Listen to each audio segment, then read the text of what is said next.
Let's get back to it. Homicide, kidnapping, robbery, and an sundry of other charges. So there was some very bad people that we arrested. Now, for just a moment, I want to focus on what I think is a huge concern, and that huge concern is those that came here illegally.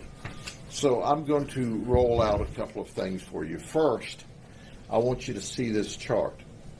25 illegal immigrants were arrested in this operation. They were from Venezuela, Cuba, Colombia, Guatemala, Honduras, and Mexico. 16% of these total arrests were people who should not even have been in this country, but they were here. And they were here because we have a federal government that enabled these criminals to come into the country and then treated them very well after the criminals came here illegally. So let me share a story with you, and then I'm going to read a quote for you and then let you see a video. The prostitutes that came here, several of them had to pay off a coyote debt. Some of them said, hey, we did it because it was easy money. Others said, well, we came here and we were illegal, we couldn't get employment, so we turned to prostitution. Some of them said, we were threatened and our family was threatened if we did not prostitute for the coyotes or for the human traffickers. So I'm going to tell you one story about one of our suspects, Maria, and that's not her real name.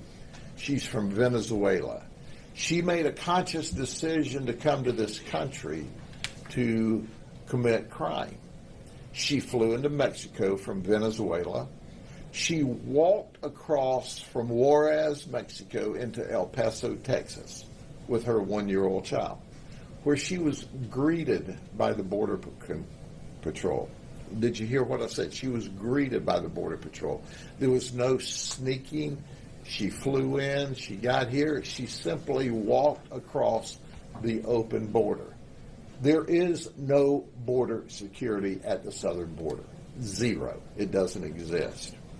So when she was greeted, and you'll understand why we use that term in a minute, you'll understand that she went to the Border Patrol processing, where in one day she completed the processing and was released to a facility, a holding facility, a housing facility for immigrants. She said, I was given a DNA test to make sure that my DNA matched my child's. He was given a DEA test to make sure he was really my child.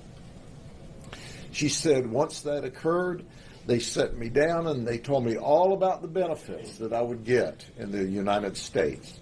She said I was eligible and I had to fill out these forms so that I could get those benefits. She said, so I fill forms out for Medicaid, for SNAP, which is money for food.